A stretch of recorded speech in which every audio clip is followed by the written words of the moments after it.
All right. How are we feeling today? End of June. Summer is high. I'm happy to hear we're coming from Earth. I mean, that's a plus right there. That was just, Yeah. There Taxes was. outside where it's a totally different ball of wax. Oh, it's terrible. It's yeah. No, it's dreadful. You gotta be careful about what planet you retire to, huh? Because that can be crazy. Taxes vary across the solar system. Oh my God, it's awful. But happily, we have a good guide to that very question because our own Jim Kantowski wrote a very helpful and educational blog post for the site entitled "How to Determine the Best Places to Retire: 5 Tips," in which he goes through a non-exhaustive but a very constructive list of just what to consider when you're considering retirement, specifically when you're considering retiring to somewhere. And just to start out, that's an interesting concept to me, the idea of, retiring to somewhere. And maybe it's just because I'm, little ways away from making that consideration. But I wanted to ask Jim and Jake, are you still, encountering lots and lots of people who want to retire to somewhere? That is to say, they want to, in their non-working later years, move somewhere other than where they lived during their working years? yeah, Zach, that's a really good question. That does come up a lot. We're asking the question, number one, from a financial planning perspective, to incorporate that into a plan. And a lot of times clients are bringing it up to us and they're saying, hey, this is what I want to do. This is where I want to go. Here's how I've been thinking about this.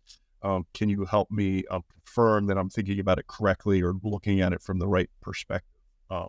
I will say, however, though, that the conversation has drifted a little bit from where should I go when I retire to where should I go now? I think COVID changed that a little bit to say, hey, we may have some more flexibility to live where we want in our current working years as opposed to waiting to those retirement years. So Jake, I don't know if you've heard the same thing or you get the same type of questions, but that's what I'm getting a feel for. Yeah, definitely. We're getting the same, kind of questions, and that consistent question, really, once folks are retired, I think it evolves over time for a lot of people more than it is something kind of planned out for years and decades. You kind of get to that point where, no longer are tied to maybe the workplace or, have the same connections in where you were and decide, okay, maybe there's another place where we want to be. Maybe we want to be closer to, family or grown children, or maybe we just want to get somewhere, warmer, or maybe we want to get out of the country. So we have those questions from clients, pretty consistently about, kind of making a move abroad as well. Yep. Yeah, that's interesting that you're getting that you're seeing more questions about the possibility of international moves, and people sort of becoming expats, at any point in their life, but essentially in the back half of the life. Yeah, I've been working with somebody over actually the last 2 years, and they came to us for planning, and one of their goals specifically is to retire out of the U.S. and not necessarily for they don't want to be a part of the U.S. anymore. It's more they believe that there's a economic benefit to doing so, and they believe they can live on less in a different area. So they've been spending a lot of time over the last 4 to 5 years traveling and exploring different countries. And to me, it'll be fun and interesting to see if they actually pull the trigger on it. Yeah, definitely. I mean, that I'm sure that'll be fascinating to follow and to help them with over time. Especially if they do it. That's so cool, right? What a goal. And one thing that you raised just a few minutes ago, Jim, is also really interesting. Just this idea of not necessarily where do I want to go then or in the future, but where do I want to go now? Since COVID really has opened up not just people's eyes to the possibility of living further from where they work, but just opening workplaces and employers up to that possibility as well, being more flexible, allowing for a remote first environment. And I feel like we're so early, we're so still in the infancy of that experiment. But it'll be interesting to see what states do, right? Because so many states, from a tax perspective, and this is one of the points in your article, try to make themselves attractive to retirees. Places with, say, no state income tax. And I wonder if states will sort of now, be in competition with each other to who can be the most remote worker friendly, and perhaps adjust areas of their tax code to attract that kind of person as opposed to just older people and retirees. Yeah, that's a good question. I really hadn't thought about it that way. There's a lot of tax breaks now for, as you mentioned, for that, I guess, competitive nature for retirees. Like some states will exclude Social Security, some states will exclude pension, but maybe down the road there's some sort of exclusion or, and I'm not saying this has really come up, but it's an interesting question. Hey, what if we're excluding some sort of income for somebody that's working remotely? Interesting question. Yeah, Yeah, I mean, we've seen that in a couple cases, with clients relocating in a more remote work environment than we had pre-pandemic, and certainly the tax implications are one of the things to discuss. But interestingly, in the cases that at least I've seen, there have been from employers changes in their compensation tied to the offering of fully remote work. And so this is kind of becoming maybe more a part of the calculus for folks as they're considering should I relocate, become a fully remote worker. There may be a trade-off that you have to make. Even if you're moving to a zero tax income state, that's great, but you may have a trade-off where your employer is going to reduce your compensation in order to accommodate your only remote preference. Well, on the flip side, Jake, that's actually an excellent point. I mean, employers, I've heard different stories where they're actually increasing compensation for people that live in more expensive areas. I mean, if you open up as an employer to a remote workforce, I think you have to think of it from both perspectives. So if you're hiring somebody from a high tax state, maybe California as an example or something like that, or that is a higher standard of living, maybe you do have to consider if you're recruiting them. Now, of course, if they move there on purpose for a higher salary, that might be a different equation. But I do think you have to consider that from an employer perspective too, in terms of where people live. But I kind of just coming back to the idea of relocating in retirement. I don't think I have necessarily encountered a situation where kind of the tax tail is wagging the dog, so to speak. So there may be a choice of different locations where someone may want to move in retirement, and then the taxes become, kind of a part of the, consideration after that. They've narrowed down their choices, but I hadn't necessarily seen, the preference for, okay, I'm only going to consider, taxes that don't, or states that don't tax Social Security or don't, have these other benefits for retirees. That hasn't necessarily been the driving decision. Well, I'm sure Zach's going to bring this up, but that is the first point of the blog article that I wrote. Would you believe I was going to bring that up? And here we are. So I wanted to just dive a little deeper into that, given that it is the first point and we're discussing it, is the sort of the plain fact that, certain, states are in competition with each other for the dollars of retirees. Once people move somewhere later in life, it's less likely that they're going to move out. They're probably going to be there for the duration. And I was going to ask you, Jim, just what are some of the benefits that certain states are willing to offer retirees to move there? Well, I'm going to step back a little bit just to follow up on Jake's question. The first thing I would say is, in complete agreement with Jake, is don't make a decision on where you're going to live because of taxes. Sometimes people will come and say that, hey, I need to save some money. Should I go someplace? I mean, first and foremost, my recommendation is to really give some detailed thought and thorough investigation in terms of where you want to live and, what's driving you from that perspective. Because, I mean, you can save $10,000 in taxes, but be absolutely miserable in life because you're in a place that you don't want to live. So I would say hands down, that is the top consideration, is to really figure out what you're looking for if we're sticking to retirement, to live out those dream retirement years. But then, the taxes implications there are, it's typically, exclusions from income. Like I was looking at the other day, Delaware, for example, I think excludes Social Security income. And I think they also exclude $12,000 worth of pension income. But Maryland also has some exclusions from Social Security, and they've just passed some legislation where um, they're going to reduce taxes for retirees on retirement income. And I know there's some benefits even earlier than the typical retirement age, 65 in Maryland specifically, for like police and fire workers. So there's definitely some tax incentives, like you mentioned, from different states. And like, Florida has 0% tax in those sorts of things. It's really interesting, Jim, that, if you kind of look, just go to Google and do some, searching around for, most tax-friendly states in retirement, you're going to get a bunch of lists with a bunch of different results. And, Kiplinger's has, one list out there, and they rank Delaware as the number one, most tax-friendly state in retirement, but they have state income tax. So there's other states that, they don't have income tax just across the board, Florida, Tennessee come to mind. But they aren't necessarily the number one choice on all these lists. And so I think if you're kind of out there, beginning to consider taxes as a part of this equation for where to retire, and you kind of go to the internet looking around, you're going to get a bunch of different results. And I think one of the things to keep in mind is kind of the total effective tax that you may pay in that state across the board and across different areas of, taxes. So you have income taxes, you have state and, local sales taxes, then you have property taxes. So, different municipalities may have exclusions for, property taxes, or, kind of a reduction in property taxes if you're over, 65, or kind of income qualification.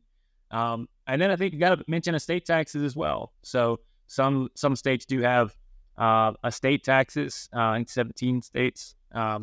So there's a lot of different kind of taxes to consider, when you're looking at this. Yeah, and if you don't mind, I'm going to piggyback on that again, Jake. There's lots of different taxes, and you got to figure out what type of income sources you have. So for example, Florida, if you just have a pot of cash and you're just withdrawing out of cash, and you don't have a pension and you don't have other source of income, that 0% income tax is probably not that beneficial for you. But if you have a significantly high pension income, or you have a really large capital gain at some point in time, then that 0% income tax in Florida might be beneficial for you. So it's not only you got to look at what the taxes are in the different states, you got to then compare that to what type of income you actually are going to have during retirement. And, even like, whether you're going to own a home or not, and so, if the property taxes are higher, and we're picking on Florida a little bit, in Florida, to offset some of that 0% income tax, maybe the idea is you rent, so you got to factor those sorts of things in based on what you want to do. And I think just kind of one additional comment on my end, related to this, and the corresponding analysis that I think is important to do. We're not necessarily, kind of, again, doing that analysis to say, okay, what's the best tax state, for you? And then you pick from that list and say, okay, I want to go to the one with the, least effective, taxes on me. It's usually, okay, I want to move somewhere. Okay, here's the tax situation there. Let's do the analysis and compare kind of where you are now to where you're going to be if you make this transition. Yep, absolutely. To move away from the discussion on taxes just for a second, Jim, I wanted to say that one thing I liked about the article that you wrote, that I don't see as much in many of the other articles that I've seen, just about, like you were saying, Jake, every publication has their list of, best states to retire to, and here's why, was that, Jim, your article mentioned medical care and how good and widely available medical care is in any given state, and in any given city within any given state. Because I sort of feel like some of the other articles I've read about this sort of tend to assume you're going to be older, you're going to be in retirement, but you're going to be healthy forever. You're going to be as healthy as you are right now. And, that's just not necessarily the most realistic assumption to make when considering these things. Yeah, that's very true. Obviously we want to be as healthy as we can when we're in retirement, but the reality is we're most likely going to run into, more medical issues. So to move to an area where there's a lack of healthcare, maybe to a more remote area or something like that, you just may want to consider that when you're when you're thinking about it, hey, do I have an issue where I need a specific type of care? And you may want to research that area and see what the hospitals or doctors or whatever have a good offering for that type of care. Here we are in Maryland, where we have a phenomenal healthcare system with Johns Hopkins and University of Maryland, and you have just lots of different options, for care. Whereas, at least where we are, I know in the remoter areas of Maryland, that doesn't exist as much. So you just have to really think about what your needs are. I think this kind of really draws out a really interesting distinction and an aspect to this whole decision about relocating in retirement that we see pretty often. And it's that, typically kind of this traditional, retirement time frame, we see these phases of retirement, where these first few years of financial independence, folks tend to be, healthier, much more active, want to do a lot of things. And a lot of times the decisions around relocation are based, kind of with this phase of retirement in mind.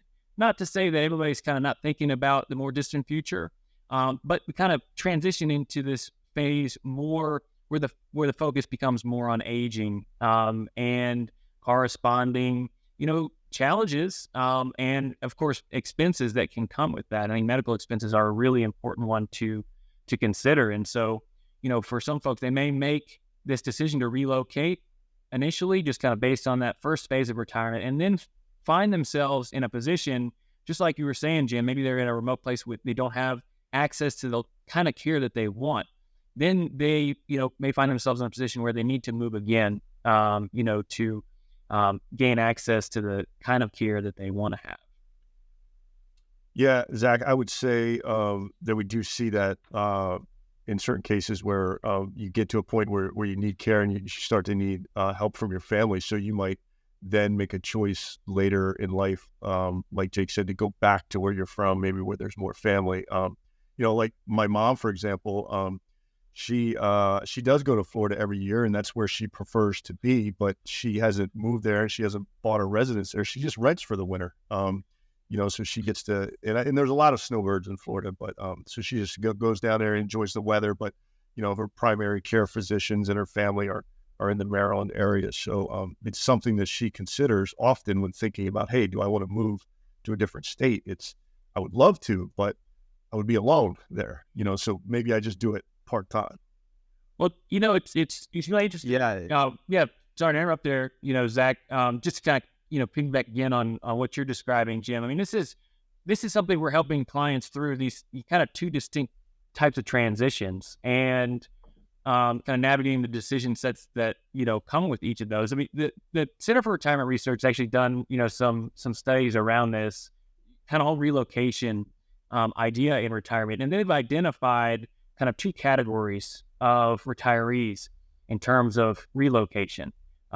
Planners, who are kind of focused more on that, active lifestyle, kind of initial phase into retirement, and then reactors. So those who have kind of a sudden shock or life event that happens. Maybe it's the death of a spouse. Maybe it's kind of an unexpected medical diagnosis, and they need care. And then they're kind of making another move and a subsequent move, based on this life event or shock that they've had.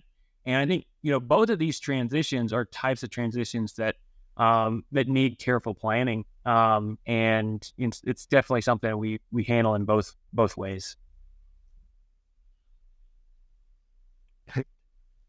And one thing I wanted to ask the both of you, and I ask this, and I know you'll answer it with no judgment or any sense of criticism, but when in working with clients, obviously all individuals have individual circumstances, but I was wondering if there are any sort of errors in judgment or sort of cognitive biases that you see exhibit themselves when people think about retirement, and maybe it's along the lines of what we were just discussing, this idea that people are in one phase of life, in the more active retirement phase, and it's hard for them to see past that phase, thinking that phase will ever end. Just the idea that who I am right now is going to remain static, so I'm going to act as though that's the case. Just wondering if there are any sort of patterns that have emerged that you think might be worth addressing? Yeah, that's a really good question, Zach. Off the top of my head, thinking about it, I don't know if there's really necessarily any patterns, but or any that I can think of now. But I was on vacation last week in South Carolina at a little place in Kiowa Island, which is a beach town, and it's a place that I absolutely love, and I love being there for a week. And when we leave every year, my wife and I talk about, wouldn't it be wonderful to have a place here? Then ultimately we come to the conclusion, well, what would we do after a week? Would we be bored out of our minds? Could you literally just sit on the beach every day? And so I think sometimes people will make that decision on a shorter term stay, or just maybe purely the weather or something like that, as opposed to thinking, will they be fulfilled in life in terms of having enough to do and keep active, when they're in their retirement years. So that's sort of what I see. And I think about it a lot for myself. And it was just a specific example that came up, as I was driving out of Kiowa, and I was like, I'd love to live here. And my wife says, well, what would you do after a week? And so I think that's something that comes up quite often. Jim, I think you're really spot on. I mean, in terms of, if there was a pattern or kind of tendency, around a big decision, and it could be any decision really, but I think we're, in context of what we're talking about, we see this where I think there's a lot of questions to be asked. And it sometimes takes time for those questions to emerge. And so, Jim, like you're saying, kind of in that first week, in a new place, and you go, oh, this is nice, this is great. And you can kind of see that future for yourself. And then over a little bit of time, the right questions are emerging to kind of help you frame this decision. And that's a part of what our role is to kind of help to kind of flush some of these questions out. And there's never any judgment around what the answers to those questions are. It's just simply getting all the questions and putting them on the table. And I think that's probably the area where a lot of people tend to struggle with, because it's hard to do that. I think sometimes it's really helpful to have kind of an objective third party to kind of begin to flesh out some of those questions. Sounds like a future service that could be offered. Question asking. Yeah. No, well, it's like helping people. One wonders by whom. Figuring out like where to live outside of a financial perspective. Yeah. Well, Zach, I think, interesting article just emerged, in the Wall Street Journal in recent months. And we may have talked about this, but the headline of the article is, retirees spend a lot of time and money to buy their forever home, then they sell it. And it's interesting that kind of the information that they draw on, and they kind of find some statistical tendencies where kind of at this age in demographic around that point of retirement, there's the desire for, to identify somewhere that you can stay and live forever. But I think, just we were talking about, Jim, and I think the example they use in this article is, a couple, they actually moved from Maryland, and they headed down to the coast of North Carolina, and they found themselves in kind of a rural and isolated location. And they really, this was very different from what they were accustomed to. They didn't have access to kind of a lot of the same services that they once did. And that isolation, over time really began to just become unpleasant. And so this was a forever home move that they wanted to make. But then they ended up, relocating again. And then further relocating with a life event, down the road in a medical diagnosis. So I think, again, that article just points to the fact that there are a lot of important questions to ask. Yeah, and quite frankly, sometimes your forever home is the home you're in. When I think about like moving, and then I'm driving over the Severn River Bridge, I'm like, what am I doing? Like, why would I think about leaving a beautiful place with access to water and running trails and hiking and 2 hours from the beach? But there seems to be this perception a little bit that, hey, I'm going to retire, I should go move somewhere. But, that really doesn't apply to everybody. So that's a viable option, is to stay put. Yeah, it's really, I mean, it's in so many ways a really a personal journey for everyone as they consider, their next steps as they enter into, retirement, where they want to live, how they want to spend their time, all these kinds of decisions. And then, our role is, again, just to help to ask those questions and to look at the financial implications of, what is being considered. And because our time is drawing to a close here, I just want to end by asking, and I feel like I'd be remiss if I didn't. Jim, Jake, where will the two of you be retiring to?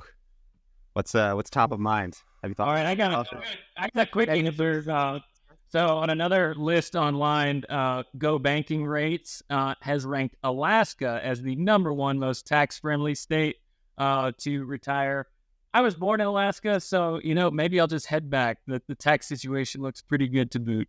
So How do we not know that, Zach? Like, how are we finding that out? You're born. You didn't.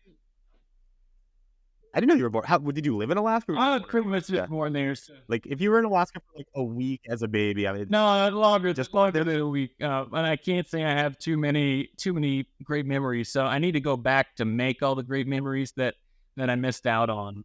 Okay, yeah. Oh, well. Most of my experience in Alaska has just been watching like the first 2 seasons of Northern Exposure. So I'm assuming it was just like that.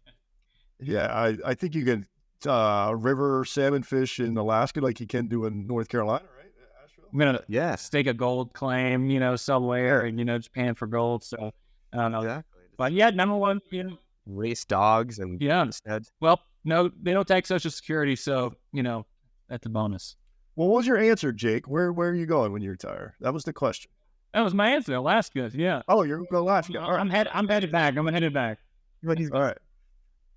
He's going to. It's a fun question for me to answer, Zach. So I love a lot of different things. As you know, I like to ski and be active and all that stuff, the sunshine. And so my preferable thing would be to have like 4 different houses in 4 different locations, be able to enjoy all the seasons that are practical. But I think that's a pipe dream. And so it's like thinking through what we're talking about today, it is a really hard decision. Like, I would love to go somewhere different, but then, why would I go somewhere different? And so it's a challenging decision to make. And then, quite frankly, my wife would have to agree with me. And so that's the other part of the equation. So I have some dreams, but I don't know that I can answer that question specifically. Okay. All right. Well, we'll have to revisit it in the future. So I'm not gonna hold myself accountable to my answer today. So I've got some time to decide. My answer may change. All right. This is episode 4. I'm marking this 5 episodes from now. Episode 9, we're revisiting it. I'm gonna see if you're still going to Alaska, Jim. We're gonna suss this out a little further. We want to have Jake's wife on the phone on the next 9th podcast to determine whether Alaska is the choice. Well, yeah, on the Alaska episode. Yeah, all about Alaska.